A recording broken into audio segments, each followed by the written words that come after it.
దయగలిగినటువంటి మా తండ్రి, మీ ప్రశస్తమైన, శ్రేష్టమైన, విలువైన, ఘనమైన నామమును బట్టి మీకు హృదయపూర్వకమైన కృతజ్ఞతాస్తుతులు చెల్లిస్తున్నాం. గడిచిన పునరుద్ధాన దినము నుండి పునరుద్ధాన దినం వరకు మీ రెక్కల చాటున మమ్మలందరినీ కూడా పదిలపరిచి, భద్రపరిచి, కాపాడి మీ సంరక్షణలో దాచారు, కాచారు, కృప చూపించారు. మీకు స్తోత్రాలు. ఈ దినాన్ని విలువైన సమాచారము నీ గ్రంథం ద్వారా మేము నేర్చుకునడానికి మీరు మాకు కలుగు చేసిన ఈ గొప్ప కృపకై స్తోత్రాలు చెల్లిస్తూ, కూడి వచ్చి ఉన్న ప్రతి ఒక్కరిని కూడా దీవించుమని, ఆశీర్వదించుమని, వాక్యం వైపు మనస్సు పెట్టగలుగునట్లుగా, మిమ్ములను చూడగలుగునట్లుగా హృదయ నేత్రాలు తెరవబడి, చెరువులు తెరవ చేసుకొని, కన్నులు తెరవ చేసుకొని నీ వాక్యం వైపు మనస్సు పెట్టి ప్రతి వ్యక్తి, ప్రతి ఆత్మ బోధించుటకును, నేర్చుకునుటకును, వినుటకును తగిన సమయమును మీరు మాకు ఇచ్చారు గనుక వాటిని సద్వినియోగం చేసుకునే అవకాశమును కల్పించమని, ప్రాంగణమంతటిలో మీరే కృప చూపించి మేలు దయచేయమని యేసుక్రీస్తు వారి యొక్క ఘనమైన నామములో మీకు ఈ వినయముతో వేడుకొని ప్రార్థన చేయుచున్నాను మా ప్రియ పరలోకపు తండ్రి, ఆమేన్. మహోన్నతమైనటువంటి దేవదేవునికి మొదటిగా నా హృదయపూర్వకమైన స్తుతులు, స్తోత్రాలు. ఈ పునరుద్ధాన దినములో దేవుని యొక్క సన్నిధిలో వాక్యమును ప్రేమించి ఆసక్తి కలిగి చేరువచ్చిన ప్రతి ఒక్కరికి హృదయపూర్వకంగా వందనాలండి. అలాగే సహోదరులకు కూడా అందరికీ వందనాలు. కొంచెం గట్టిగా పాటలు పాడిన వారికి, ప్రార్థనలు చేసిన వారికి, ఈ కార్యక్రమాలు ఇలాగూ జరిగించబడ్డానికి సహాయపడుతున్న వారికి, మరి ప్రార్థించిన ముగ్గురు సహోదరులు అన్నారు, సహోదరీలు ఆయన వందనాలండి. కొంచెం సీరియస్గా ఉన్నారు. వందనాలు. కృపగలిగినటువంటి దేవుడు ఆయన సన్నిధిలో మనల్ని జ్ఞాపకం చేసుకొని తన వాక్కు ద్వారా మనలందరినీ కూడా నడిపిస్తున్నందుకు నేను ఎంతగానో దేవుని స్తుతిస్తూ ఉన్నాను. దేవుని మహోన్నతమైనటువంటి దయ మనపై ఉంచబడి మనమందరం ఇలాగున్న స్థిరపరిచే కృపను దేవదేవుడు తీసుకొని ప్రత్యేకపరుస్తున్నందుకు దేవుని ఎంతగానో స్తుతిస్తూ గత వారమంతా క్షేమంగా ఉంచారు. అలాగే ఆయా స్థలాలలో, మన స్థానిక సంఘాలలో కూడికలు జరిగించబడ్డానికి దేవుడు మేలు దయచేశారు. ఈ భూమి మీద బ్రతుకుతున్న మానవుని కొరకు దేవుడు ఎంతో శ్రద్ధ తీసుకున్న దేవుడై ఉన్నాడు. చాలా జాగ్రత్త వినాలి, మనసు ఇలాగే పెట్టండి. చాలా విలువైన పాఠంలోనికి మనం వెళుతున్నాం కనుక మీ మనస్సులో వాక్యం వైపు ఉంచాలని ప్రభు పేరట నేను మనవి చేస్తున్నాను. దేవుడు తగిన రీతిగా మనందరినీ కూడా వాక్యం వైపు మనసు పెట్టాలని మరొకసారి విన్నవిస్తూ ఉన్నాను. మన మీద ఎంత శ్రద్ధ తీసుకున్నారనంటే, మనము ఆయన అడుగుజాడల్లో నడుచుకోవడానికి, ఆయన సన్నిధిలో పరిపూర్ణంగా ఎదగడానికి దేవుడు ప్రత్యేకమైన బాధ్యత తీసుకొని మన చేతుల్లో 66 పుస్తకాలు కలిగిన బైబిల్ అనే మహాగ్రంథాన్ని మన చేతుల్లో పెట్టి, ఈ గ్రంథం ద్వారా మానవ కోటికి దివ్యమైనటువంటి వాక్కులు అందించడానికి, ఆ వాక్కు ద్వారా మనల్ని భద్రపరచడానికి దేవుడు బాధ్యత వహించి ఉన్నారు. ప్రియులారా, ఈ వాక్యము మానవ జీవితాలను బ్రతికించేది, ఈ వాక్యము మానవ జీవితాన్ని నిలబెట్టేది, ఈ వాక్యము మానవుణ్ణి కట్టేది, బలపరిచేది. శ్రమలో ఉన్నప్పుడు ఆదరిస్తుంది, కష్టంలో ఉన్నప్పుడు ధైర్యమునిస్తుంది, నీవు కన్నీళ్లతో ఉన్నప్పుడు నీకు ఓదార్పునిస్తుంది, నీవు వ్యాధితో మునుగుతున్నప్పుడు, స్వస్థత లేక కుములుతున్నప్పుడు నీ జీవితాన్ని నిలబెట్టి బలపరిచేది దేవుని వాక్యం. ఈ వాక్యమును మన చేతిలో పెట్టిన దేవుడు ఈ వాక్యమును ధ్యానించటానికి కూడా సమయం పెట్టాడు. అందుకే ఈ వాక్యమును చదివేవారు కాదు కావలసింది, వాక్యమును ధ్యానించేవారు కావాలి. చెప్పండి, ఎవరు కావాలి? ధ్యానించేవారు. దీన్ని ఎలాగూ ధ్యానం చేయాలంటే దివారాత్రులు దీనిని ఏం చేయాలి? ధ్యానం చేయాలి. వాడు ఏమని సంబోధిస్తున్నాడంటే, దివారాత్రులు ధ్యానం చేసేవాడట, నీటి కాలవల యోరును నాటబడిన వాడై ఆకువాడక తన కాలమందు ఫలమిచ్చే, కొంచెం గట్టి చెప్పండి, చెట్టు వలె ఉంటాడట. అందుచేత శ్రేష్టమైన వాక్యమును దేవుడు మన చేతుల్లో పెట్టారు, దివ్యమైన గ్రంథాన్ని మన చేతుల్లో పెట్టారు. ఈ గ్రంథాన్ని చదువుతూ ఉన్నప్పుడు ఎన్నో సత్యాలు నేర్చుకునే అవకాశాన్ని దేవుడు మనకిచ్చారు. మీరు మనసు పెట్టగలిగితే చదివే కొలది, ఆలోచించే కొలది క్రొత్త సంగతులు, క్రొత్త ఆలోచనలు పుట్టించేదే బైబిల్ అనే మహాగ్రంథం.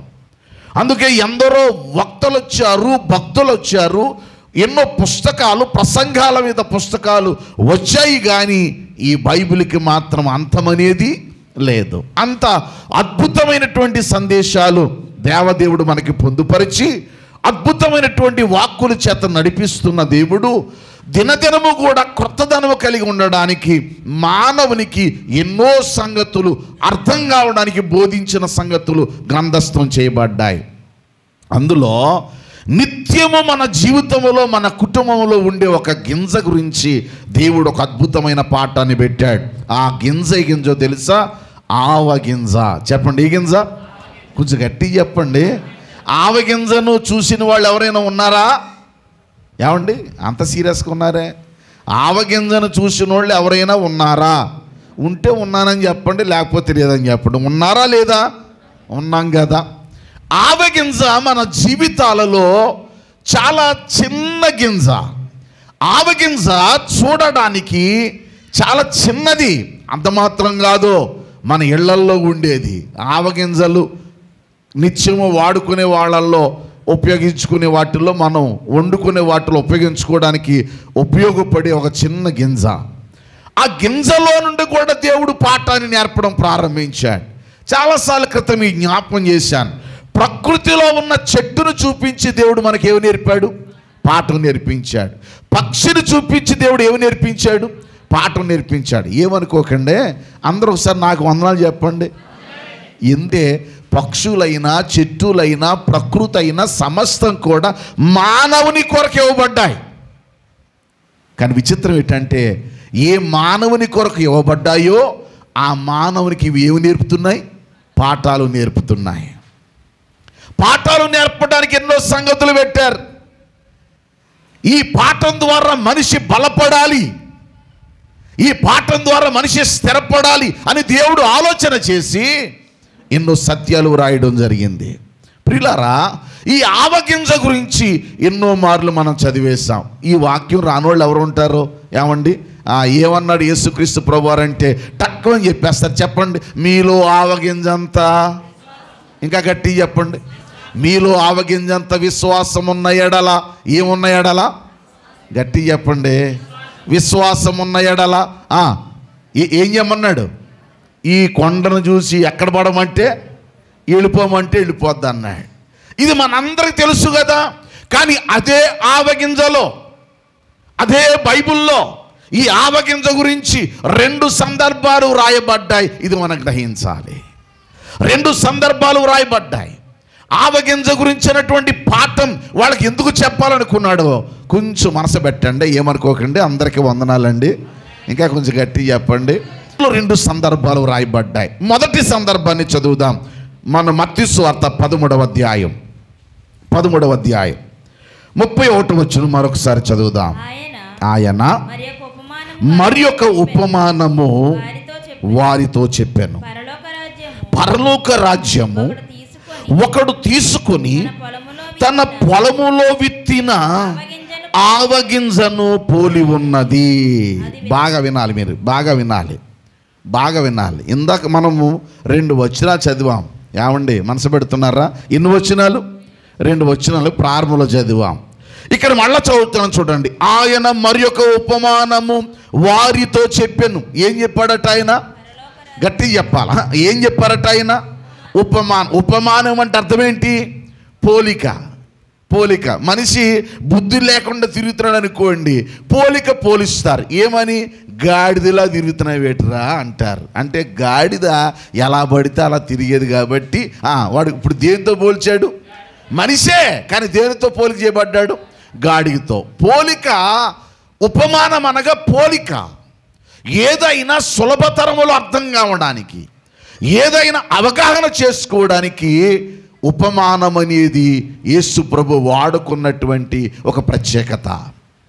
మీరు ఇంకా చదివితే యేసు ప్రభు వారి బోధలాట ఎలాగున్నాయో మర్చుకో మాట చదువుదాం చూడండి. ఇదే మత్తయి సువార్త 13వ అధ్యాయము 33వ వచనం చదువుదాం.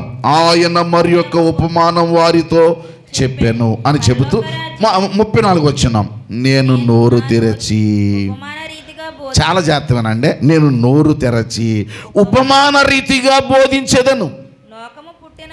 ఏమండి, ఎలా బోధిస్తాను నేను? మళ్ళీ నాతో చెప్పండి రా. నేను నా నోరు తెరచి ఉపమాన రీతిగా బోధించేదను. నేను నా నోరు తెరిచి ఎలా బోధిస్తాను? ఉపమాన రీతిగా బోధిస్తాను. అదే 35వ వచనంలో యేసు ఈ సంగతులన్నింటినీ జనసమూహములకు ఉపమాన రీతిగా బోధించెను. ఉపమానము లేక, అందరు చెప్పండి మాట, ఉపమానము లేక. అదేం సౌండ్? ఉపమానము లేక వారికి ఏమీయు బోధింపలేదు. ఏమీ లేకుండా బోధించలేదట, ఉపమానం లేకుండా బోధించలేదట, అంటే పోలిక లేకుండా బోధించలేదట. ప్రజలకు అర్థం కావడానికి ఉపమానాన్ని ఇచ్చారట. జాగ్రత్త మనసు పెట్టాలి. ఈ ఉపమానం ద్వారా సమాజానికి అర్థం కావాలి, పాఠం తెలియాలి అని బోధిస్తూ ఇప్పుడు ఆవగింజను కూర్చున్న ఉపమానం చెప్తున్నారు. ఏమని? ఆయన, మళ్ళీ చదువుదాం 31వ వచనంలో, ఆయన మరి ఒక ఉపమానం వారితో చెప్పాను. ఏమని? పరలోక రాజ్యము ఒకడు తీసుకొని తన పొలములో విత్తిన ఆవగింజను పోలి ఉన్నది. వినాలి అమ్మ, అందరికి వందనాలు. ఇక గట్టి చెప్పండి. అందుకే వాక్యాన్ని కలిపి చెరిపినట్టుగా చదువుకోకూడదు. ఇదే ఆవగింజ 2 సందర్భాల్లో వాడబడింది. ఒక ఆవగింజ పరలోక రాజ్యానికి సంబంధించినటువంటి ఆవగింజగా మాట్లాడబడింది. అదే ఆవగింజ విశ్వాసములో బలహీనుడైన వారి కొరకు కూడా వాడబడింది. కొంచెం జాగ్రత్త మనసు పెట్టగలిగితే పరలోక రాజ్యం ఎట్లా ఉంటుందో, లోకొచ్చేయండి, ఎలాగుంటుందో, ఏ పరిస్థితిలో ఉంటుందో మనకి అందరికీ అర్థం కావడానికి యేసు ప్రభు వారు ఉపమానం తెలియజేస్తున్నారు. ఏమనట? పరలోక రాజ్యము ఒకడు తీసుకొని తన పొలములో విత్తిన ఆవగింజను పోలి ఉన్నది. అందరికి వందనాలండి. పదం వాడుతున్నారు. ఆవగింజను తీసుకొని పరలోక రాజ్యానికి పోలిక ఎందుకు చేశారు?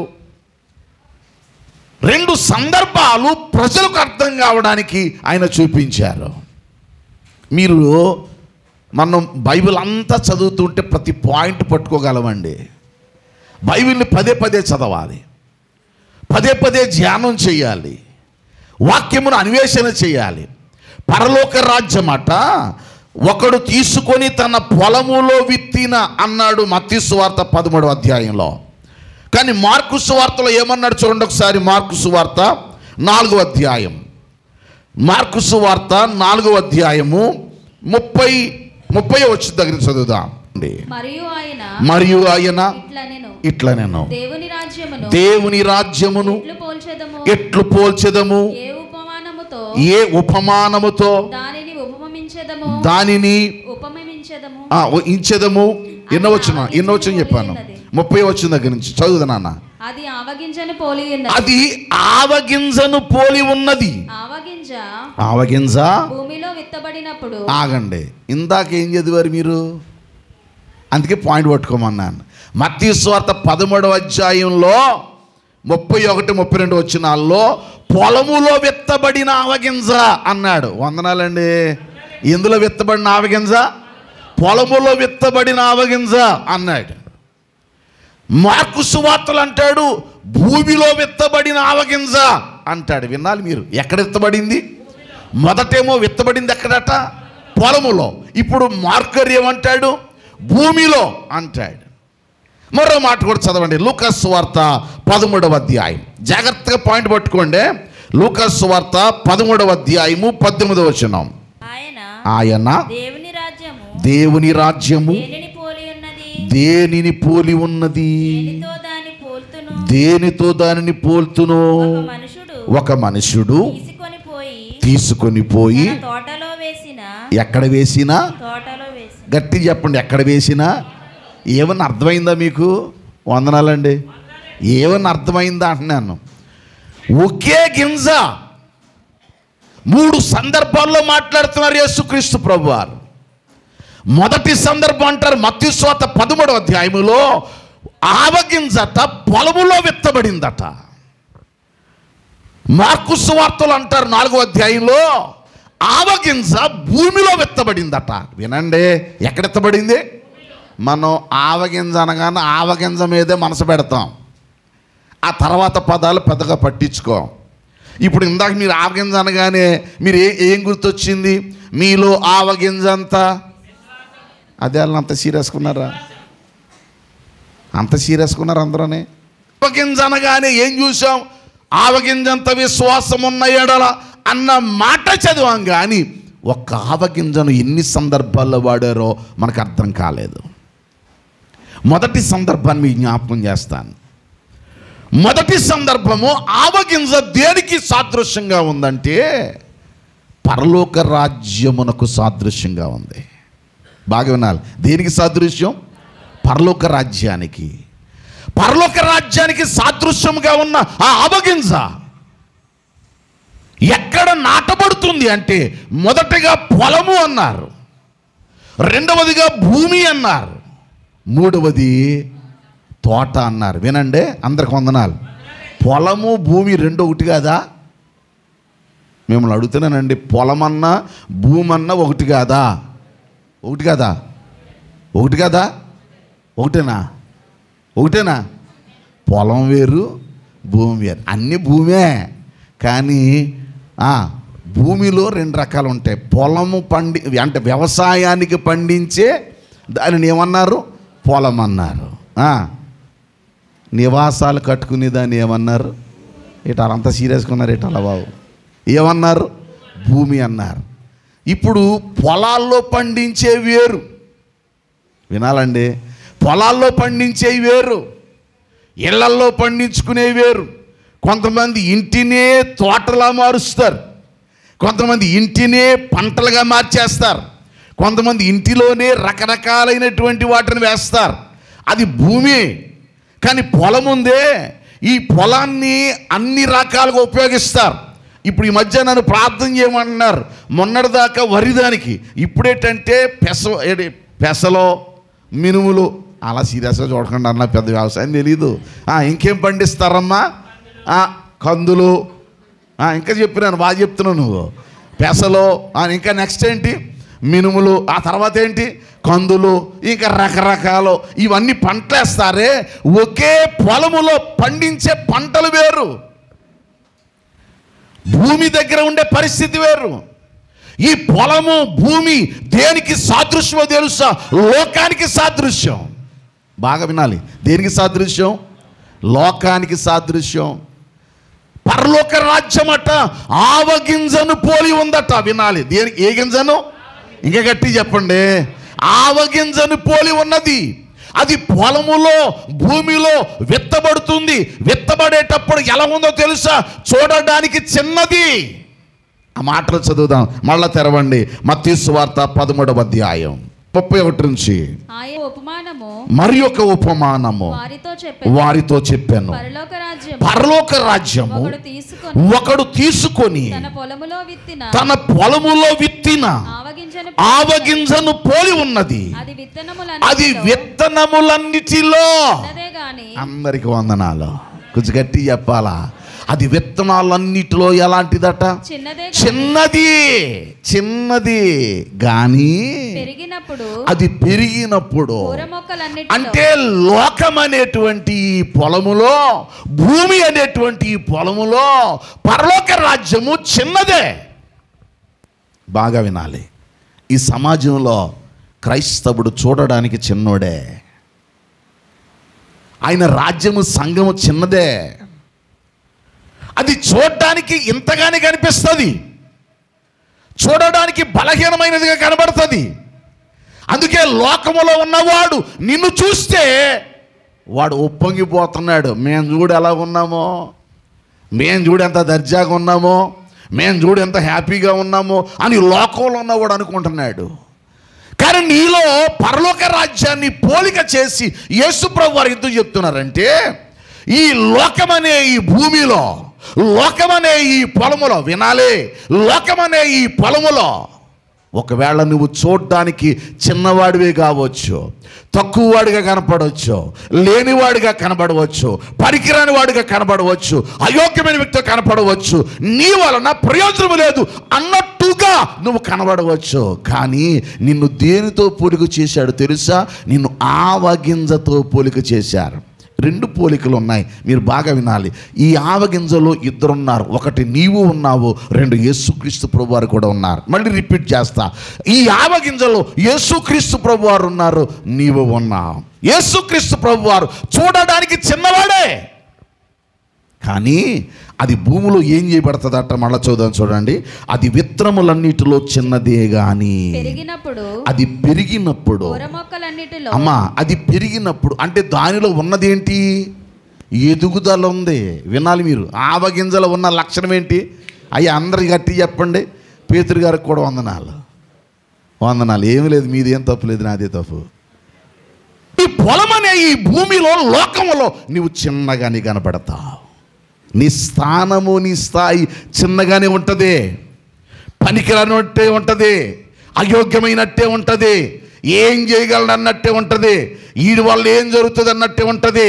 కానీ నీవులో ఉన్న విశ్వాసం, నీలో ఉన్న శక్తి, నీలో ఉన్న గింజలో ఏముందో తెలుసా? పెద్ద మొక్క దాగి ఉందట. ఏంటది? అది చూడడానికి చిన్నదే కానీ అది పెరిగినప్పుడు, వినాలి, అది ఏమైనప్పుడు? గట్టి చెప్పండి, ఏమైనప్పుడు? ఆవగింజ పెరిగినప్పుడు కూర మొక్కలన్నిటిలో పెద్దదై ఆకాశ పక్షులు వచ్చి దాని కొమ్మల యందు ఏమవుతుందట? నివసించున్నంత చెట్టగును. అంటే గింజలో ఏముంది? చెట్టు ఉంది. వినాలి, వినాలి, గింజలో ఏముంది? చెట్టు ఉంది. మీకు సంగతి తెలుసా? వ్యవసాయం చేసే వ్యవసాయదారుడు ఏమంటే విత్తనాలు చల్లుతున్నప్పుడు విత్తనంలో ఏముందో తెలుసా? గింజ కాదు, గింజలు ఉన్నాయి కదా. వేసేది ఒక విత్తనమే కానీ అందులో కొన్ని గింజలు వస్తాయి. ఇప్పుడు వ్యవసాయం చేసేవాడు ఓపికతో, ఓర్పుతో, సహనముతో గింజ విత్తుతున్నాడే, చూడడానికి చిన్నదే. ఆత్మీయ జీవితాల్లో, నీ ప్రయాణాల్లో, ఈ లోకంలో నీవు ఎలాగుంటావు తెలుసా? చిన్నగానే ఉంటావు, పనికిరానట్టే ఉంటావు, అయోగ్యమైన వ్యక్తిగానే ఉంటావు. ఏమండి, ఏ అవకాశం లేనట్టే కనబడుతుంది.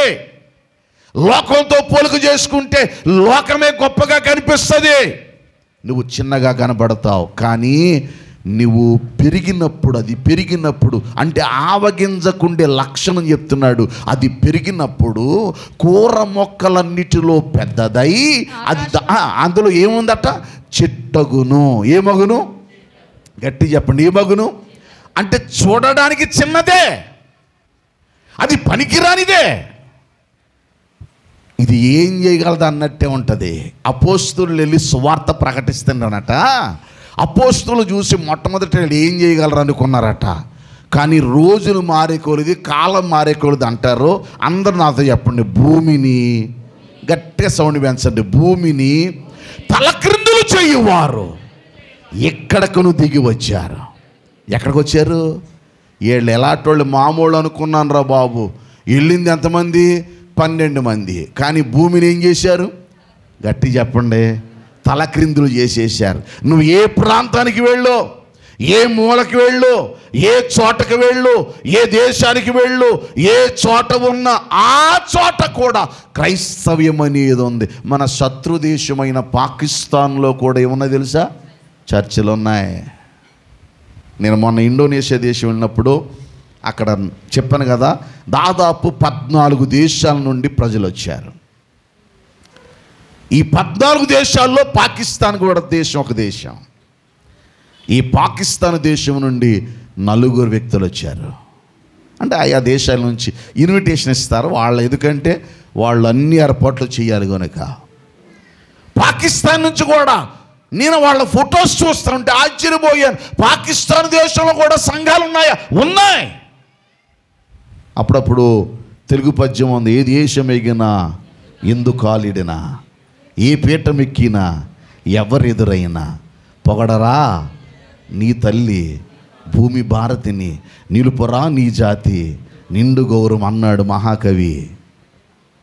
అలాగునా నువ్వు ఏ దేశానికి వెళ్ళినా, ఏ చోట నిలబడినా భూమిని తలక్రిందులు చేస్తున్నట్లుగా 12 మంది తలరాతలు మార్చేశారు.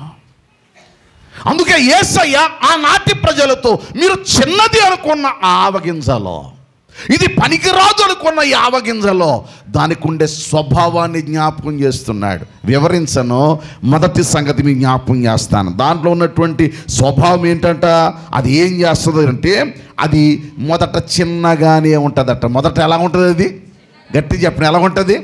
చిన్నది. ఇదేం చేద్దలే అనుకుంటావు కొన్నిసార్లు.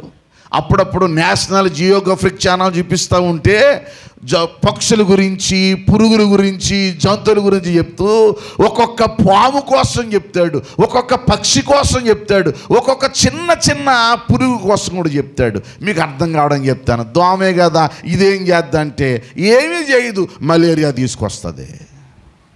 దోమే కదా ఇది ఏం చేద్దాం అనుకున్నావా, ఫైలేరియా తీసుకొస్తుంది. దోమే కదా ఇది ఏం చేద్దాం అనుకున్నావా.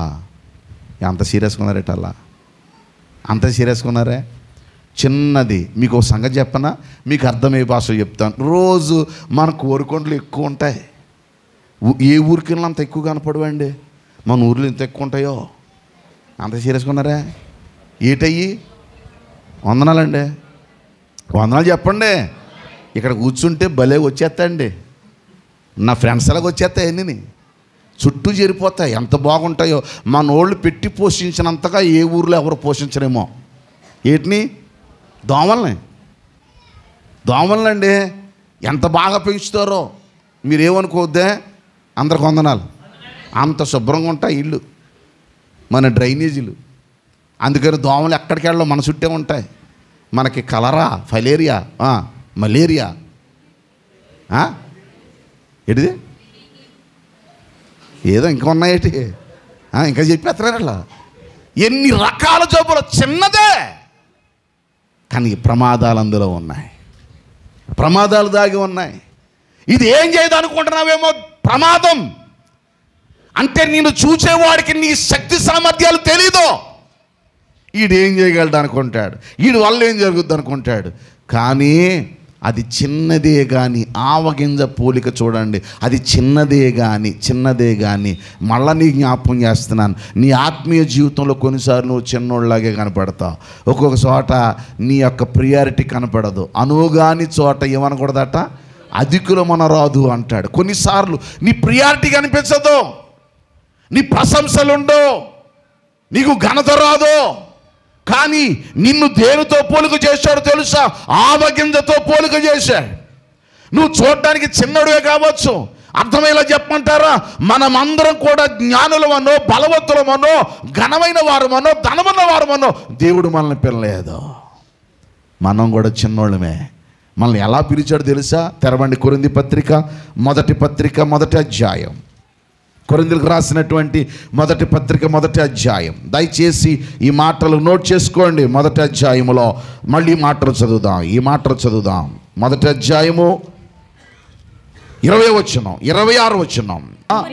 మిమ్మల్ని పిలిచిన పిలుపును చూడుడి, మీలో లోకరీతిని. ఇందాకేం చెప్పాను మీకు? పొలము, భూమి దేనికి గుర్తు? అండి? లోకానికి గుర్తు. ఈ ఆవగింజ దేనితో పోలిక చేయబడింది? చిన్నది. అందుకే ఆ మాట కోట్ చేస్తా అంటాడు, మీలో లోకరీతిని జ్ఞానులైనను ఘనులైనను. నువ్వేదో జ్ఞానివనో, నువ్వేదో ఘనుడువనో, నువ్వేదో ఘనురాలువనో, నువ్వేదో జ్ఞానవంతురాలువనో, నువ్వేదో గొప్ప వంశమనో అనేకులు పిలువబడలేదు. కానీ ఏ శరీరయు వినాలి వినాలి వినాలి, ఏ శరీరయు ఏం చేయకూడదట? మళ్ళీ చదవండి. దేవుని ఎదుట అతిశయింపకుండున్నట్లు జ్ఞానులను సిగ్గుపరచుటకు. అమ్మ ఏమనుకోకండి, అందరు చెప్పండి, లోకములో నుండు, గట్టి చెప్పండి రా, లోకములో నుండు వెర్రివారిని. బైబిల్ అట్టుకొచ్చే నువ్వు ఎవరన్నమాట? లోకంలో ఎర్రోడివి. నిన్ను సమాజం ఏమందో తెలుసా? వెర్రిది అని చెప్పేసింది. వెర్రోడు, పెచ్చోడు, పనికిరానోడు అని లోకం చెప్పింది. ఆవగింజతో యేసయ్య పరలోక రాజ్యాన్ని పోలిక చేస్తూ ఎందుకు ఈ మాట చెప్పాడు చెప్పనా? నీవు లోకంలో పనికిరాని వ్యక్తివే, పనికిరాని వ్యక్తివే. అందుకే భక్తులు పాట రాస్తూ, పనికిరాని నన్ను నీవు పైకి లేపితివి. ఎక్కడ లేపావు? పైకి లేపావు. పనికిరాని నన్ను నీవు పైకి లేపితివి. క్రీస్తనే బండ పైన నన్ను ఎక్కడ నిలబెట్టాడు? మనం తీసుకెళ్ళి ఆయన బండ మీద నిలబెట్టాడట. మన స్థాయిని మార్చాడట. మనం గనులమని కాదు, గొప్పవాళ్ళమని కాదు, గొప్ప వంశం వాళ్ళమని కాదు. లోకంలో గొప్ప వంశాలు ఉండొచ్చు, లోకంలో గనులు ఉండొచ్చు, లోకంలో ధనవంతులు ఉండొచ్చు, లోకంలో సామర్థ్యం గల వారు ఉండొచ్చు. కానీ నీ సామర్థ్యాన్ని మార్చేస్తున్నాడు దేవుడు. నేను ఎక్కడ తీసుకొచ్చాడు తెలుసా? మళ్ళీ చదువుదాం, చూడండి, మళ్ళీ చదువుదాం. లోకములో నుండి వెర్రివారిని దేవుడు ఏర్పరచుకుని ఉన్నాడు, బలవంతులైన వారిని సిగ్గుపరచుటకు. లోకములో బలహీనులైన వారిని. నువ్వు చిన్నవాడివే. ఒకవేళ కొన్నిసార్లు కృంగిపోతున్నావా? నా జీవితం ఇలా చిన్నగా ఉంది, నా బ్రతుకు ఇలా చిన్నగా ఉంది, నేను అయోగ్యమైన స్థితిలో ఉన్నట్టుగా ఉన్నాను, లోకంలో ఉన్నట్టుగా నేను లేను అనుకొని నువ్వు గలిబిలవుతున్నావేమో. నీవు బలహీనుడు అని ఎరిగే నిన్ను పిలిచాడు. నీవు వెర్రివానివని ఎరిగే నీ దేవుడు నిన్ను పిలిచాడు. నువ్వు జ్ఞానవంతులవని కాదు, బలవంతులమని కాదు, ధనవంతులమని కాదు. మళ్ళా జ్ఞాపకం చేస్తున్నాను, లోకములో బలహీనులైన వారిని దేవుడు ఏం చేశాడట? ఏర్పరచుకొని ఉన్నాడు. ఎన్నికైన వారిని వ్యర్థము చేయుటకు, లోకములో నీచులైన వారిని, తృణీకరించు వారిని, ఎన్నిక లేని వారిని దేవుడు ఏర్పాటు చేసుకున్నాడు. అందుకే నిన్ను ఆవగింజతో పోలిక చేసినప్పుడు చిన్నదే, వెర్రివాడివే, బలహీనుడివే, నీచుడివే. ఇంకా చెప్పాలంటే నీవు లోకములో ఎలాగా తృణీకరింపబడిన వాడు, నీచుడైన వాడు, ఎన్నిక లేని వారు. మన చిన్నోళ్ళమే, కానీ మనలను దేవుడు కోరుకున్నాడు. అమ్మ వినాలి, మీరు మనల్ని కోరుకున్నవాడు ఎవరో? గట్టి చెప్పండి. ఈవేళ దేవుని సన్నిధికి వస్తున్నావా? నిన్ను దేవుడు కోరుకున్నాడు కనుకే వస్తున్నావు, నిన్ను దేవుడు ఏర్పాటు చేసుకున్నాడు కనుకే వస్తున్నావు. అందుకే నీ ఆత్మీయ జీవితంలో ఎప్పుడైనా ప్రార్థన చేసేటప్పుడు దయచేసి నా 2 చేతులు జోడించి చెప్తున్నానండి, ప్రార్థన చేయడం నేర్చుకోండి. మన సంఘంలో ప్రార్థన చేయడం గారికి అంత టైము అయితే మరి మహా ఉన్నతమైన దేవుడు, ఇన్ని లోకాలు సృష్టించిన దేవుడు, ప్రపంచం ఎంతమంది ప్రార్థన చేస్తుంటే ఏమనుకోకుండా మీరు అందరూ తలో మాట మాట్లాడుతుంటే ఇక్కడ ఒక నిమిషం ఉండగలనా? అప్పుడప్పుడు మీ మొక్కలు ఎలా పక్క ఆడుతుంటే నా ప్రసంగం మారిపోతుంది. మీ అందరికి వందనాలు. అలాంటిది ఇంతమంది ఒకేసారి మీరు మాట్లాడుతున్నారనుకోండి, ఎలా ఉంటుంది? అది గోలవుతుంది. అందుకే మీరు జాగ్రత్తగా వినాలా. నువ్వు ఎందుకు దేవుడు ఏర్పాటు చేసుకున్నాడో నీకు అర్థం కావాలి. నువ్వు చిన్నదానివే, చూడ్డానికి చిన్నదానివే. నువ్వు చిన్నోడు అని తెలుసు, పనికిరానోడు అని తెలుసు. ఈరోజు మన జీవితాల్లో భాగ్యం ఇచ్చిన వాడు ఎవరండి? దేవుడే కదండి. ఏ చోటకి వెళ్ళినా, ఏ ప్రాంతానికి వెళుతున్నా ఎవరో ఒకరు నేను గుర్తుపెట్టుకుంటున్నారంటే ఆ ఐడెంటిఫికేషన్కి కారణం ఎవరో తెలుసా? నీ దేవుడు. నీ దేవుడు, నీ ఘనమైన దేవుడు, ఉన్నతమైన దేవుడు, నేను పిలిచే దేవుడు ఏర్పాటు చేసుకున్నాడు. నువ్వేదో గొప్పడు అని కాదు. అందుకే ఆవగింజతో పోలుస్తున్నాడు. లోకం అలాగే చూసింది. అందుకే నువ్వు నీ ప్రార్థనలో, ప్రభువా నేను పనికిరాని దాన్ని ఆయన, ఇంకొక ఆవిడైతే నాయన పెంట మీద నాయన ఆ పురుగుల్లో తండ్రి, అంత పొడుగెందుకు? ఒక ఆయన అయితే నేను రోత తండ్రి. ఎన్ని అవసరమా? వద్దండి బాబు, మీ అందరికి వందనాలు. గట్టి చెప్పండి. భక్తుడు దావీదు కూడా ఎంత సింపుల్గా అన్నాడు తెలుసా? Simple word. ఎంతటి వాడను నేను యేసయ్యా, కొంతైన యోగ్యుడను. అందులో వచ్చేసింది కదా, నేను ఎంతటోడు అన్నప్పుడే అర్థమైపోయింది కదా. నువ్వు వివరించక్కర్లా, నీ దేవునికి తెలుసు. మళ్ళా రిపీట్ చేస్తున్నా, లోకమనే ఈ భూమిలో, లోకమనే ఈ పొలములో, వినాలి, లోకమనే ఈ భూమిలో, లోకమనే ఈ పొలములో ఆవగింజ విత్తబడుతుంది. 3 మాటలు చెప్పాడండి. ఆవగింజ పొలములో విత్తబడింది, భూమిలో విత్తబడింది, తోటలో విత్తబడింది. గట్టి చెప్పండి. ఎక్కడ? మళ్ళీ రిపీట్. పొలములో, భూమిలో, తోటలో. మళ్ళీ రిపీట్ చేస్తా. ఆవగింజ విత్తబడింది ఎక్కడట? 1 పొలములో, 2 భూమిలో, 3 తోటలో. వినాలి. మొదటేంటి? పొలం. రెండేంటి? భూమి. మూడోదేంటి? తోట. మరి భూమి, పొలము లోకమైతే తోట ఏంటి? వందనాలండి. తోటలో కూడా ఏం చేయబడింది? విత్తబడింది. తోట ఏంటి? తోట యూదా ప్రజలు, ఇశ్రాయేలు ప్రజలు. ఇశ్రాయేలు ప్రజలు. లోకము నిన్ను చిన్నగానే చూసింది. ఇశ్రాయేలు కూడా ప్రతి మనిషిని ఎలా చూశాడు? చిన్నోడుగానే చూశాడు. ఎందుకు చిన్నోడుగా చూశాడు? మేమే గొప్ప అనుకున్నారు ఇశ్రాయేలులో. మాకంటే భక్తులు లేరు అనుకున్నారు ఇశ్రాయేలులో. చివరకు ఏమంటే యేసు ప్రభుని కూడా చిన్న చూపే చూశారండి వాళ్ళు. అవమానించారు, అపహాస్యం చేశారు. సిలువ వేసింది ఎవరో? ఎవరండి సిలువ వేసింది యేసు ప్రభుని? బయటోళ్ళా? కాదు. ఎవరో? సొంతోళ్ళే, ఇశ్రాయేలీలే, యూదులే, ఆయన సహోదరులే, ఆయన వారే. ఆయన ఏం చేశారు?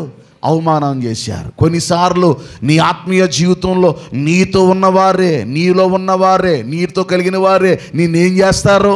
అవమానం చేస్తారో, ఒంటరిని చేస్తారో, తోడు నిలబడరో, నీ పక్షాన ఉండరో. నువ్వు పడిపోతే లేవదీసేవాడు ఉండడు, చెడిపోతే పైకెత్తేవాడు ఉండడు, ఒక దారిలో పెట్టేవాడు ఉండడు. ఆర్థిక పరంగా నువ్వు నలిగిపోతే నిన్ను చేరదీసేవాడు లేకపోను, నువ్వు వస్తే తలుపేసుకుంటాడు. అని రానివ్వకండి అంటాడు. ఎందుకు? నువ్వు పడిపోతే, చెడిపోతే లేవనెత్తేవాడు ఒక్కడు కూడా నీకు లేడు. రాళ్ళు వేసేవాళ్ళు మాత్రం ఉంటారండి. ఒక్క మాట చెప్పనా? మీ అందరికి వందనాలు. కొంచెం గట్టి చెప్పండి. 2 గుర్రాలు గోతులో పడిపోయినాయి అంట.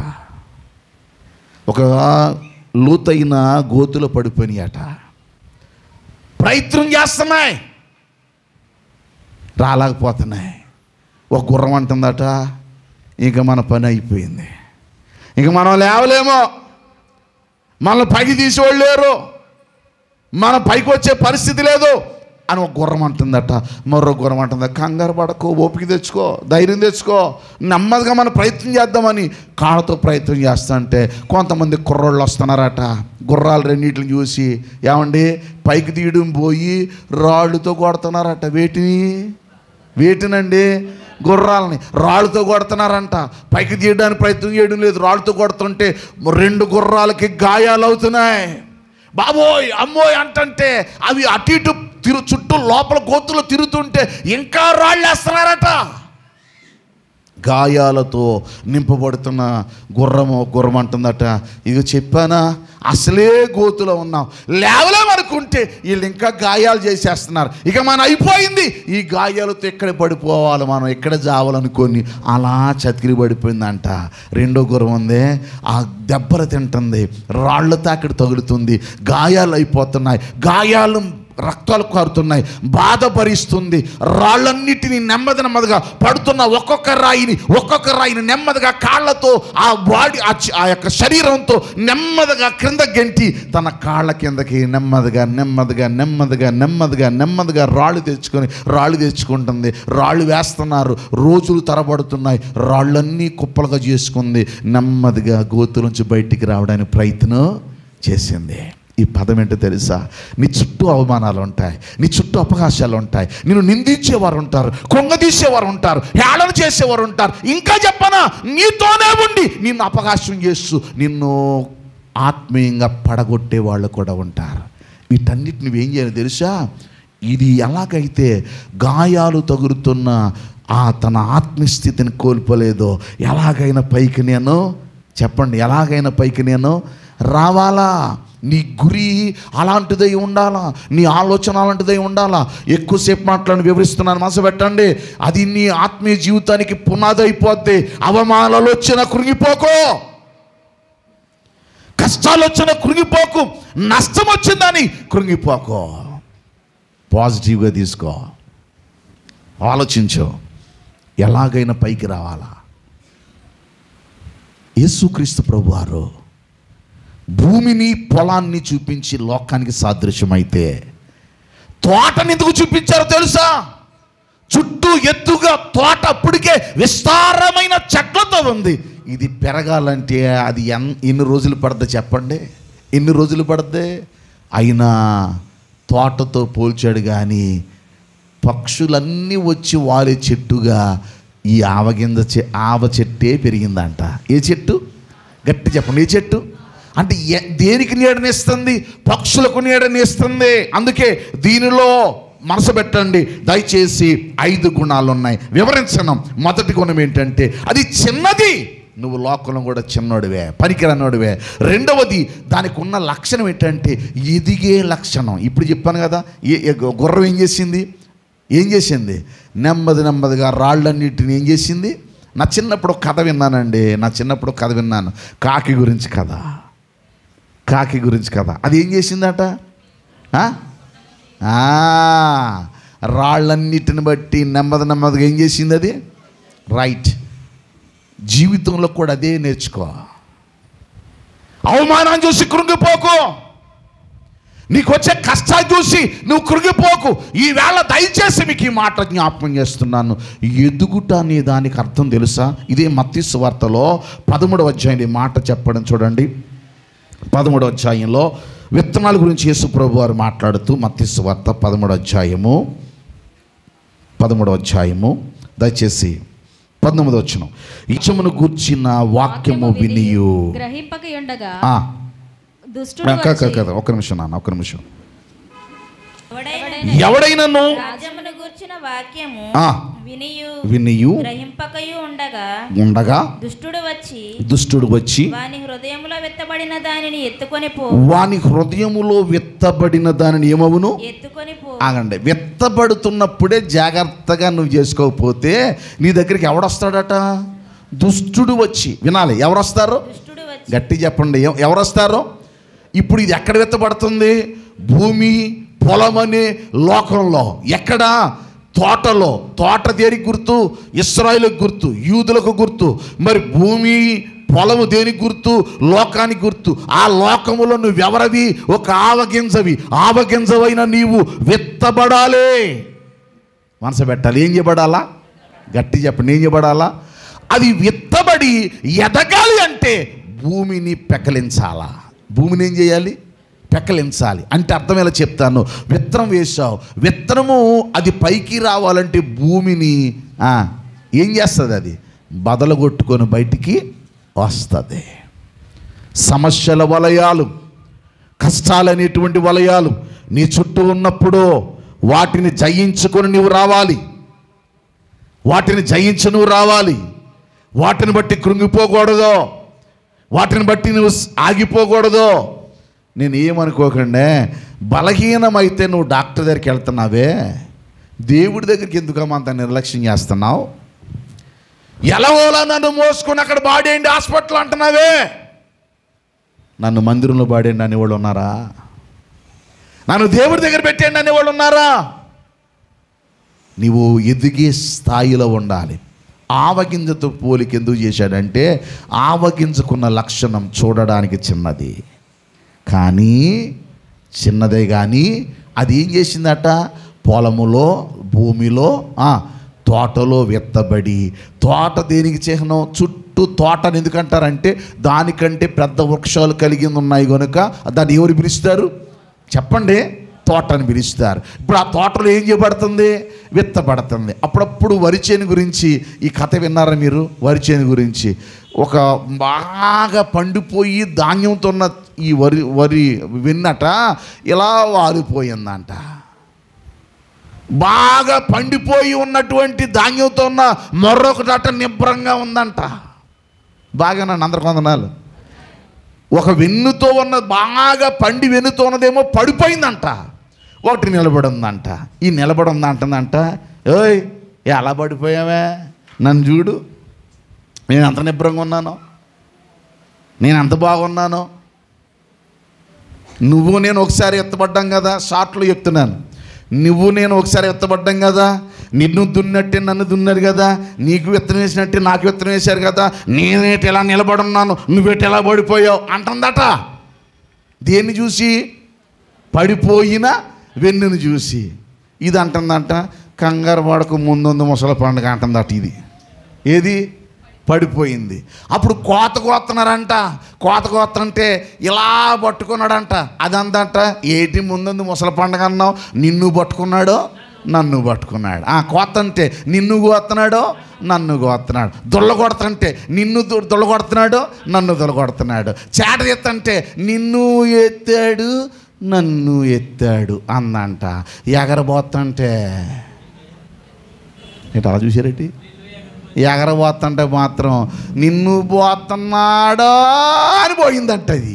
ఇది మాత్రం నిబ్రంగా పడిందంట. అది ఎక్కడ పోయింది? పనికి రాని గాలికి పోయింది. కొన్నిసార్లు లోకాన్ని చూస్తే గలిబిలైపోతావు. కంగారు పడకో, ఆడు బాగున్నాడు, బాగానే ఉంటాడు, లోకంలో ఉన్నాడు కనుక ఈడు బాగున్నాడు, నా బతుకు నమ్మేలాగా అయిపోయింది అని ఎప్పుడు రాగాలు దీకు. నీ బ్రతుకు ఎప్పుడు ఉన్నతముగానే దేవుడు చేయునుగాక. కాకపోతే నీ బాధ ఏంటంటే ఏమనుకోకుండా వాళ్ళని చూసి ముందు బెంగెట్టుకొని ఉన్న తినడం మానేస్తావు. అది నీ సమస్య, అది నీ సమస్య. నీకు షుగర్ వచ్చింది అన్నాడు అనుకోండి డాక్టర్ గారు, నాకు షుగర్ వచ్చింది, నాకు షుగర్ వచ్చింది, నాకు షుగర్ వచ్చింది అనుకోవడమే పెద్ద వ్యాధి. వచ్చింది కరెక్టే, మరి ఏం చేయాలి? ఏం చేయాలి? తినే తిండి జాగ్రత్తగా కంట్రోల్ చేసుకొని ట్యాబ్లెట్లు జాగ్రత్తగా వాడితే తగ్గుతుందా తగ్గదా? గట్టి చెప్పండి. తగ్గుతుంది. వ్యాయామం చేస్తే ఇంకా తగ్గుతుంది. డాక్టర్ గారు అన్నాడు తినేసిన తర్వాత అటు ఇటు తిరగరా అన్నాడు. మీ అందరికి వందనాలు. నిన్న 4:30కి తెగ తినేసాం, నలుగురు కలిసి కూర్చొని తెగ తినేసాం. మళ్ళీ 7 గంటలకే ఒక కార్యక్రమానికి వెళ్ళాలి మా సొత్తాల దగ్గరికి. అక్కడ భోజనాలు అన్నారు. మరి తిన్నదేమో ఎగదన్నేసింది. ఏం చేయాలా? ఏం చేయాలి? ఇంటికి వచ్చి అలా పడుకునేసరికి అబ్బాబే మీరు రాకపోతే కుదరదు అన్నారు. అందుకే ఏం చేశాను తెలిసి మీ అందరికి వందనాలు, తిన్నది కక్కేసాను. ఏంటి అలా చదువుతున్నారేంటి? నిజం. కక్కేసుకుని అమ్మాయ్యా తెగ తినేస్తే మాత్రం ఇది ఎక్కడ భరిస్తుందండి? మరపని చేయాలి కదా. ఎన్ని సంవత్సరాల నుంచి తిప్పుతుంది అది. తిప్పి తిప్పి తిప్పి ఏమనుకోకండి, ఈ కొట్లలో ధాన్యం వేస్తారే, ఎన్ని బత్తాలు తినేసావు తల్లి. సంవత్సరం వచ్చేసరికి 12 నెలలకు ఏమనుకోకుండా అమ్మ అలా చూస్తున్నారు ఇటల్లా 25 కేజీ బత్తాలు తెస్తానే ఉన్నాం, తినేస్తానే ఉన్నాం. తిన్నదాంత ఏమవుతుంది? తిప్పుతానే ఉంది. మరి ఏం చేసావు? ఏది పని అది చెయ్యాలి. ఏమనుకోకుండా తినే పని తినాలా, అరిగే పని అరగాల, పోయేది మీ అందరికి వందనాలు. అది మాత్రం ఆనందంగా గట్టుకనలేదా? పోవాలా, పోకపోతే మనం పోతాం. చూసారా? అంటే దేని పని దానికి ఉండాలా. నీ ఆత్మీయ జీవితం కూడా అంతే. వేటను చూసి భయపడకో, పనికిరాని అనుకోకు. నిన్నే దేవుడు ఒక ఉన్నతంగా నిలబెడతాడు. నీ స్థాయి మారుతుంది, స్థానం మారుతుంది. ఎప్పుడంటే ఎప్పుడో ఆయన నీ కొరకు నిర్ణయించాడు. ఒకవేళ నీ దేవుడు చూడలేని స్థితిలో ఉన్నావేమో గమనించు. అందుకే ఆవగింజని నీ ముందు పెట్టి దానికి ఉన్న లక్షణాలు చెప్తున్నాడు. అది ఎదుగునది. 3వది, అది విస్తరిస్తుందట. వినాలి మీరు. ఏం చేస్తుంది? దేవుని చిత్తం ఏంటి? మనం ఫలించి అభివృద్ధి చెంది విస్తరించాలి. దేవుని మనసు అది, దేవుని ఆలోచన అది. అది విస్తరిస్తుందట. 4వది ఏంటో తెలుసా? అది లోతుగా వేరు తన్ని ఉంటుందట. విచిత్రం చెప్తాను. ఒక చెట్టు పెరగాలంటే భూమి లోపలికి వెళ్ళాలి వేర్లు. పైనేమో దాని కాండం కూడా ఏమవ్వాలా? పెరగాల. అప్పుడే కదండి దానికి వృద్ధి కలుగుతుంది. అంటే దానికి ఉన్న లక్షణాలు చెప్తున్నాడు. అది ఏమవుతుందట? లోతుగా వెళుతుందట. అంటే అర్థం తెలుసా? అందరికి వందనాలండి. లోతుగా విశ్వాసంతో ఉన్నవాడు లోతైన పాఠాల్లోకి వెళతాడు. లోతైన పాఠాల్లోనికి, లోతైన విషయాల్లోకి బలమైన విశ్వాసిగా మారుతాడు. చిన్న చిన్న వాటికి గలిబిలిగాడు, చిన్న చిన్న విషయాలకి కృంగిపోడు, చిన్న చిన్న విషయాలకి పడిపోడు, లోతుగా ఉంటాడు. 5వ ఏం చెప్తాడు తెలుసా? అది అనేక పక్షులకు ఏమిస్తుందట? ఆశ్రయం. పక్షులన్నీ వస్తాయి, దాని మీద వ్రాలతాయట. వినాలి, ఆశ్రయంగా మారుతుందట. చూడ్డానికి ఎంత గింజ అది? చెప్పండి, ఎంత గింజ? చిన్న గింజే. సంఘమే ఆత్మీయమైనటువంటి ఆవగింజలో నీవే అనేకులు ఆశ్రయస్థానం కావాలా? విశ్వాసపు మాటలు నీలో ఉండాల, లోకపు మాటలు కాదు. గుర్తుపెట్టుకోండి. కష్టాలు లేనివాడు ఎవడు ఉంటాడు? కష్టంలో ఉన్నవాడి దగ్గరికి వెళ్ళి నువ్వు అందుకేలాగా అయిపోయావు అన్నారనుకోండి, వాళ్ళు ఎగుతాడా? డాక్టర్ గారు కూడా ఏమంటాడు? ఇప్పుడు మారిపోయింది రండి. కరోనా ముందు బలి విచిత్రంగా ఉండేది. ఏ డాక్టర్ దగ్గరికి వెళ్ళినా ముందు పోతామని వాడు. ఇప్పుడు అలాగంటలేదు. మీరు ఏమనుకోకుండా వందనాలు గట్టిగా చెప్పండి.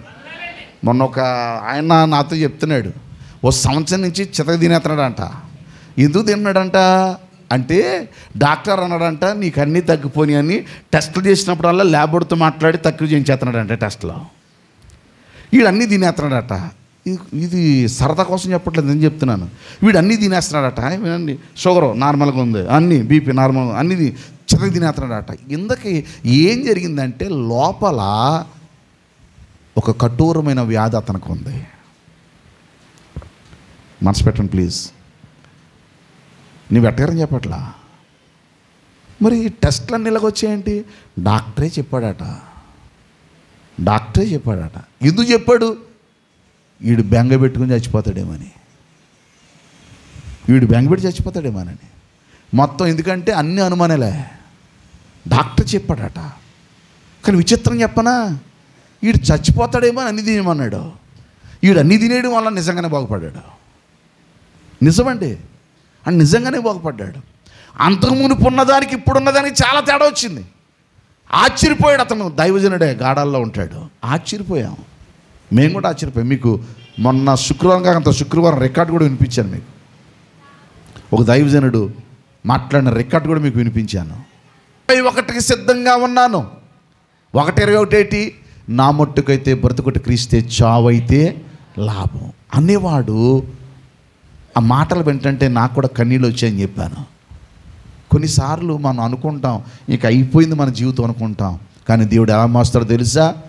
పనికిరాని జీవితాలను పనికొచ్చే పాత్రలుగా మారుస్తాడు. మా తల్లి మొన్నటి వరకు 80 సంవత్సరాలు నింపబడే స్థాయి వరకు నా తల్లి బ్రతికిందంటే నా చిన్నప్పుడే చచ్చిపోవాలి. మా అమ్మ స్వతంత్ర హాస్పిటల్ కొత్తగా కట్టారు. మా ఆంటీకో ఇక్కడ ఉంది, గుండె మార్చాలన్నారు డాక్టర్లు. ఆ గుండె అలాగే ఉంది, ఏ ఆపరేషన్ అవ్వకుండా. తర్వాత రకరకాల వ్యాధులు వచ్చాయి, మనిషి అలాగే ఉంది, దీర్ఘాయుస్తూనే ఉంది. భక్తులు ఏమంటారు? మా ఆయుష్కాలం 70, అధిక బలం ఉంటే 80, అయినను వాటి వైభవం ఆయాసమే దుఃఖమే. దేవుని కృప కాదా? మనకిచ్చిన దేవుడు కాలంలో నువ్వు పనికిరావన్నట్టుగానే ఉంటావు. నేను మళ్ళీ జ్ఞాపకం చేస్తున్నాను, నీకు విశ్వాసం అయితే నీ తోటివాడు బలహీనుడైపోతే విశ్వాసపు మాటలు చెప్పు తప్ప భయము కూర్చే మాటలు చెప్పొద్దు. ఎందుకంటే నీ కొమ్మను పక్షులు చేంజ్ చేయాలి, వాలాలా. ఫలానా వ్యక్తి దగ్గరికి వెళ్తే నేను బలపడాలా, ఫలానా వ్యక్తి దగ్గరికి వెళ్తే అంటే భయపెట్టి కాదండి, బలపరిచే మాటలు. మళ్ళీ చెప్తున్నాను, విశ్వాసి ఏ మాటలు మాట్లాడతాడు? బలమైన మాటలు, విశ్వాస మాటలు మాట్లాడతాడు. చివరిగా ఒకే ఒక వచనం చదువుతాను, చూడండి, తెరవండి దయచేసి. కొరింథీ పత్రికలో ఒక అద్భుతమైన మాటను జ్ఞాపకం చేసి నేను ముగిస్తాను. మొదట 11వ వచనం, క్షమించాలి. అనగా మీకును నాకును, అందరు చెప్పండి ఈ మాట, మీకును, అందరు సౌండ్ పెంచి చెప్పండి, మీకును నాకును కలిగి ఉన్న విశ్వాసము చేత. మీకును నాకును కలిగి ఉన్న విశ్వాసం. అది విశ్వాస యొక్క ఆత్మీయ జీవితం. మీకును నాకును కలిగి ఉన్న విశ్వాసము చేత, అనగా మనము ఒకరి విశ్వాసము చేత ఒకరము ఏం పొందాలా? ఆదరణ పొందాలా. ఆదరణ పొందాలా. ఒకరి విశ్వాసము చేత ఒకరు ఆదరణ పొందవలెనని, ఒకరి విశ్వాసము చేత ఒకరు బలము పొందాలా. ఒకరి విశ్వాసం చేత ఒకరు ధైర్యపరచబడాలా. ఆవగింజ పోలికది, మొదటి పోలికది. ఏ పోలిక? మొదటి పోలిక ఏంటి చెప్పండి? పరలోక రాజ్యమునకు సాదృశ్యమైన ఆవగింజ. ఆవగింజ యేసుక్రీస్తు ప్రభు కాలంలో మాట్లాడారు కనుక ఆయన పోలిక. ఈనాటి కాలంలో నీవే ఆ పోలిక. నువ్వు చూడడానికి లోకంలో చిన్నోడుగానే ఉంటావు, కానీ దేవుడి కృపేంటి చెప్పన, నువ్వు పెరుగుతూనే ఉంటావు. అప్పుడప్పుడు వాహనాల మీద వాటి మీద రాస్తూ ఉంటారు, మీ ఏడుపులే గట్టి చెప్పండిరా. మీరు ఎలా తీసుకుంటారో నాకు తెలియదు, నేను అలాగే తీసుకుంటాను. మళ్ళీ ఏడ్చే వాళ్ళు ఉన్నారంటే అర్థం ఏంటంటే మనం బాగా ఎదుగుతున్నాం అని అర్థం. అర్థం కాలేదా? నీ కోసం పదే పదే ఎదటోడు మాట్లాడుకున్నాడంటే అర్థం ఏంటి? ఆడికి నిద్ర లేదని అర్థం. ఆడికి నిద్రలో కూడా వెళ్ళిపోతావు అనమాట నువ్వు. ఎవడ పనులు ఆడు ఉన్నవాడికి ఇంకో పక్కోడు కూడా ఎందుకుంటుందండి. భోజనం చూడండి, ఒక్కొక్కడు పక్కోడు కూడా చూడడం, ఎలా తింటారో అది తినేస్తారు. ఒక్కొక్కడు చూడండి, వీళ్ళు తినే తక్కువ, ఈ లోపల అయిపోద్ది. ఏంటది? ఉన్నది కూడా అయిపోద్ది. కొంతమంది వీళ్ళు తినరు, తినేవాడిని చూసి అలా తింటున్నావే, అవి అంత వేసుకున్నావు ఎందుకు, నీకు ఎందుకు, నువ్వు తినేది నువ్వు తిను, కాముగా తినే అంటే అలాగే పక్క లేకుండా తినమని కాదండి. మీ అందరికి వందనాలు, వందనాలు. మీరు ఏమనుకోకుండా అందరికి వందనాలు. వందనాలు చెప్పండి. మా అమ్మమ్మ ఇంతే కూర, మేము పేద స్థితి నుంచి వచ్చాం కదా, చిన్న పాత్రలో ఉండేది. కానీ మహాతల్లి ముసలిది ఎలా పెట్టదో తెలియదు, కానీ ఇది ఇలాగా అనేది ఇటు ఊరు పండేది. మీరేమనుకోకుండా అదొక కళ. దయచేసి మళ్ళీ చెప్తున్నాను, నీ ఆత్మీయ జీవితంలో లేదు, రాదు, ఉండదు అనే మాట మన జీవితంలో ఉండకుండా లేదు కాదు. నీ మాటలతో ధైర్యం తెచ్చుకో. ఆవగింజ రెండు సందర్భాల్లో పోలిక. ఒక సందర్భం చెప్పాను, మళ్ళీ చెప్తాను. మొదటి సందర్భం ఏంటి? పరలోక రాజ్యానికి. చెప్పాలి దీనికి. ఆ పరలోక రాజ్యంలో నువ్వు ఎలాగుంటావు? చిన్నగానే ఉంటావు. కానీ నీ దగ్గర ఉన్న లక్షణం ఏంటి? జనాలు ఏడుస్తూనే ఉంటారు, అందరూ ఏడుస్తూనే ఉంటారు, కానీ నువ్వు పెరుగుతూనే ఉంటావు, నువ్వు అభివృద్ధి చెందుతూనే ఉంటావు, ఆశీర్వాదకరంగానే ఉంటావు. ఎందుకంటే నీలో ఉన్న లక్షణం ఏంటో తెలుసా? నీవు పెగిలించగలవు, భూమిని పెగిలించగలవు, లోకాన్ని పెగిలించగలవు, కోరికలను పెగిలించగలవు, సాతాన్ని జయించగలవు, నీకు వచ్చే అవమానాలు కూడా జయించగలవు. పెరుగుతూనే ఉంటావు, నువ్వు విస్తరిస్తావు. చివరికి నీ స్థాయి ఎలా ఉంటుందంటే అనేక పక్షులకు నువ్వు ఎలాగుంటావు? ఆశ్రయంగా. అందరూ వస్తారు, నీతో మాట్లాడతారు. నీ విశ్వాసాన్ని చూచి, నీ క్రియలు చూచి, నీ మంచితనాన్ని చూచి, నీలో ఉన్న ఆత్మీయస్థితిని చూచి అందరూ చెప్పుకుంటారు. దేవుడు అందుకే పరలోక రాజ్యమును రెండు పోలికలతో, ఒక గింజ రెండు పోలికలు. అండ్ ఒక గింజ ఎన్ని పోలికలు? అందుకే మనం ప్రసంగాన్ని మర్చిపోకండి. ఆవగింజలోని ఆంతర్యం ఏంటది? ఆవగింజలో ఏముంది? ఆంతర్యం. మొదటి ఆంతర్యం ఏంటి? పరలోక రాజ్యానికి సూచన. ఆవగింజలో ఆంతర్యం ఏంటో తెలుసా? పరలోక రాజ్యానికి సూచన. ఆ పరలోక రాజ్యంలో నువ్వు చిన్నగానే కనబడతావు, అయోగ్యంగానే కనబడతావు. నువ్వు గొప్పడు కాదు. అందుకే ఆయన కోరుకున్నాడు. గొప్పడితో ఆయనకి పని లేదండి బాబు, ధనవంతులతో పని లేదు, లోకములో ఉండే దరిద్రులతో, నీచులతో నీ పని. ఒక్క మాట చెప్తాను, నిన్నేమో లోకమంతా నీచుడు, పనికిరానోడు, వెర్రోడు, దరిద్రుడు అని తీసుకొచ్చి నిన్నిక్కడ పెడితే, రెండవది తోట అన్నాడే, ఆ తోట ఏంటో తెలుసా? ఇశ్రాయేలుకి సూచన. అందులో వాళ్ళకి ధర్మశాస్త్రం ఇచ్చి అన్నిచ్చి దేవుడు నడిపిస్తే తన తోటి వారైన అన్యజనులను వీళ్ళ లోనికి రానిచ్చేవారు కారు. వాళ్ళల్లో వాళ్ళైనా గౌరవంగా ఉన్నారా? అలాగూ లేదు. మళ్ళా చెప్తున్నానండి, ఏ లోకమైనా పాపమైనా మనలో ఉండకుండా దేవుడు సహాయం చేయనుగాక. మనం ఎలాగ ఉండాలో తెలుసా? మనము చిన్నగా ఉన్నా చూడడానికి చిన్నగానే ఉండాలా, కానీ నీలో ఉన్న పెరుగుదల చూచి, నీలో ఉన్న విస్తరణ చూచి, నీలో ఉన్న ఆశ్రయాన్ని చూచి, నీలో ఉన్న గొప్పతనాన్ని చూచి అనేకులు నీ నీడకు రావాలా, నీ నీడకు రావాలా. సంఘంలోనికి అనేక మంది రావాలా. రావడానికి నువ్వు నీడ కావాలా. నువ్వే పురికొల్పాలా. దేవుని సన్నిధికి రండి, దేవుని మందిరానికి రండి. సింగపూర్లో నేను చూసిన మంచి లక్షణం ఏంటంటే, ఈరోజు కొత్త వాళ్ళు ఎవరు వచ్చారు అని అడుగుతారు. మొదటి మాట, వాళ్ళు నిలబడతారు. రెండవది, ఈ కొత్త వాళ్ళని ఎవరు ప్రోత్సహించారు అని అడుగుతారు. వాళ్ళు నిలబడతారు. వాళ్ళ కొరకు కృతజ్ఞతలు చెప్పి వారి కొరకు ప్రార్థన చేస్తారు. ఎంత ఆనందం అండి. వీళ్ళు ఎక్కడెక్కడి నుంచో వచ్చిన వాళ్ళు అన్నమాట. వాళ్ళని ఎవరు ప్రోత్సహించారు? మందిరానికి వెళుతున్న వాళ్ళు అన్నమాట. అలాగూ ప్రోత్సహించుకుంటారు. వందనాలండి. మనం కూడా అలాగే ప్రోత్సహించుకోవాలి. మనం ఎలా తెలుసా? మనం ఈ ఆదివారం నేను వెళ్తా లేదు, నువ్వు వెళ్ళకో, అది కదా మన ప్రోత్సాహం. నేను మానేశాను, నువ్వేం చేయి, మాని కాదు. ఇది ప్రోత్సాహం ఉంటుంది, నేను కాదన్నాను. కానీ గుర్తుపెట్టుకో, నీ వల్ల అనేకులు బలపడే భాగ్యంను పొందుకొనుగాక. తలలు వంచండి, కళ్ళు మూసుకోండి. అలాగే అమ్మాయ్యా.